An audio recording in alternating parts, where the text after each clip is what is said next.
कि मैं रोज़ उतना पढ़ नहीं पाता हूँ। इसके बुनियादी तौर पर 2-3 रीज़न्स हो सकते हैं। पहली बात तो कोई भी नहीं पढ़ पाता है, मैं भी नहीं पढ़ पाता हूँ उतना। हम लोग प्रिटेंड करते हैं कि हम बहुत पढ़ते हैं। ईमानदारी की बात है कि मैं आज तक कभी भी 1 घंटे से ज़्यादा एक साथ नहीं पढ़ पाया हूँ, और मैंने ठीक ठाक पढ़ाई की है वैसे, है ना? आप भरोसा कर सकती हैं इस बात पे। एक तो अपने आसपास ऐसे लोगों से बचिए जो बार बार दबाव बनाए कि मैं तो बहुत पढ़ता हूँ, तू कितना पढ़ती है। आप कितने घंटे का टारगेट लेके चल रहे हैं, एक प्रॉब्लम ये भी हो सकती है। आपकी उम्र में कॉलेज के अलावा अगर आप 3-4 घंटे पढ़ लेते हैं तो पर्याप्त है। कॉलेज के 3 साल सिर्फ पढ़ाई के लिए नहीं है, पढ़ाई से ज़्यादा सीखने के साल हैं, मंच पे आने के साल हैं। दोस्तों के साथ फिल्म देखिए, दोस्तों के साथ आउटिंग पे जाइए, रेस्टोरेंट में बैठ के खूब बकवास कीजिए उनके साथ। उसमें जो सीखेंगे वो केवल पढ़ाई से नहीं सीखेंगे। तो दिन में 3-4 घंटे बहुत होते हैं। और बाकी मैं एडवाइस करता हूँ बच्चों को कि बहुत सारी एक्टिविटीज़, जिसमें से एक एक्टिविटी चाय की दुकान पर दोस्तों के साथ बैठना, 1 घंटे बात करना भी शामिल है। पर्सनैलिटी ग्रूमिंग के लिए बहुत ज़रूरी है। फिर आप लोगों की उम्र में इमोशंस थोड़े उठापटक होती रहती है। अगर आप महीने के 30 दिन में से 6-7 दिन बीच में नहीं पढ़ पाते डिस्टर्बेंस से, तो इसका मतलब है कि आप दिमागी तौर पर एकदम ठीक हैं। चिंता उनकी है कि जो रोज़ पढ़ रहे हैं। इसका मतलब वो अपनी उम्र में जी नहीं रहे, वो किसी और उम्र में जी रहे हैं। तो ठीक है, कभी कभी डिस्टर्बेंस आएगी, उसको एंजॉय कीजिए। डिस्टर्बेंस बस सुंदर प्यारी होनी चाहिए, इतना ध्यान रखिए, है ना? जिसकी वजह से नींद उड़ी हुई है वो अच्छा होना चाहिए, बाकी तो ठीक है। नमस्कार सर। नमस्कार सर, मेरा नाम रश्मि श्रीवास्तव है और मैं यहाँ हिंदी ऑनर्स द्वितीय वर्ष की छात्रा हूँ। सर, सबसे पहले तो मैं आपको बहुत बहुत धन्यवाद देना चाहूँगी सर। आपसे मिलकर बहुत अच्छा लग रहा है मुझे और ये मेरे लिए बहुत बड़ी सौभाग्य की बात है। सर, मेरा प्रश्न है आपसे कि सर, मेरे साथ ऐसा हुआ कि मैं बचपन से बहुत अच्छी स्टूडेंट रही, और सर मेरी ज़िंदगी में ऐसा एक वक्त आया जब मुझे 2 बार असफलता का सामना करना पड़ा, और सर तीसरी बार मैं सफल हुई। परंतु सर, आज भी वो डर मेरे मन से नहीं जा रहा है। अभी भी मैं उसको फेस नहीं कर पा रही हूँ कि मैं कैसे फेल हो गई। और सर, कभी ऐसा होता है कि मैं सो रही हूँ और रात में मुझे वो डर लगता है कि आगे मैं नहीं कर पाऊँगी। मुझे ऐसा लगता है कि आगे अगर मैं कुछ अच्छा करना चाह रही हूँ तो मुझे उस असफलता का डर रहता है कि जो मैंने फेस किया है, और सर मैं उससे उभर नहीं पा रही हूँ। आजकल सही में तो पता ही नहीं है कि आपका किसी के साथ जोड़ी लिखी है कि नहीं, शादी होगी कि नहीं। कई बार आप 3-4 साल इन्वेस्ट करते हो, इमोशनली इन्वॉल्व हो जाते हो, और पता चलता है कि बाद में ब्रेकअप हो गया। एक बहुत बढ़िया ऐप है एस्ट्रो टॉक। वहाँ पे जो पंडित जी है, आप दोनों का फ्यूचर बिल्कुल खोल के रख देंगे और बता देंगे कि साथ में कुछ होने वाला है कि नहीं होने वाला है। और उसका फर्स्ट चैट तो फ्री भी है।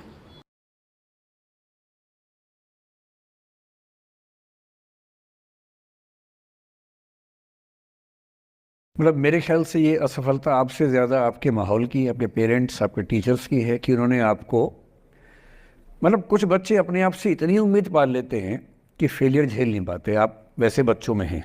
जो आपने कहा ना कि मैं शुरू से बहुत अच्छी स्टूडेंट रही हूँ, ये दुर्भाग्य की बात है, ये अच्छी बात नहीं है। मैं नहीं चाहता कि बच्चे अच्छे स्टूडेंट बने। अच्छे स्टूडेंट का मतलब जो बहुत पढ़ाकू किस्म के होते हैं, सीधे स्कूल से घर, घर से स्कूल, घर में घुसते ही होमवर्क करना शुरू किया, वैसे बच्चे ज़िंदगी में बड़े परेशान रहते हैं।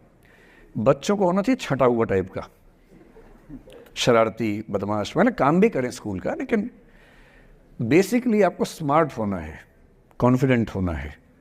पढ़ाकू होने से ज़िंदगी बहुत अच्छी नहीं चलती है। ज़िंदगी के लिए ना व्यक्तित्व चाहिए। हुआ क्या आपके साथ, आपको बता दिया गया कि अच्छा बच्चा वो है जो पढ़ता है, होमवर्क करता है, आपने वो सब किया। तारीफ़ें आपकी इतनी हुई होंगी कि बेटा तुम तो कुछ भी कर दोगी, आपको भरोसा हो गया कि मैं कुछ भी कर दूंगी। लेकिन ऐसी ऐसी तारीफ़ें हर गांव, हर मोहल्ले में कई बच्चों की हो रही थी। जब उन सब में कंपटीशन हुआ तो कुछ सफल हुए, बहुत सफल नहीं हो पाए। तो जो सफल नहीं हो पाए उनको बहुत बेचैनी हुई। आपका सौभाग्य है कि अब तीसरी बार में सफल हो गई। कई ऐसे लोग हैं जो कभी सफल नहीं हुए ज़िंदगी में, उनको भी तो जीना है। तो मैं एक ही बात कहूँगा, अपने आप से उम्मीदें कम कर लीजिए, और ये आसान नहीं होता है।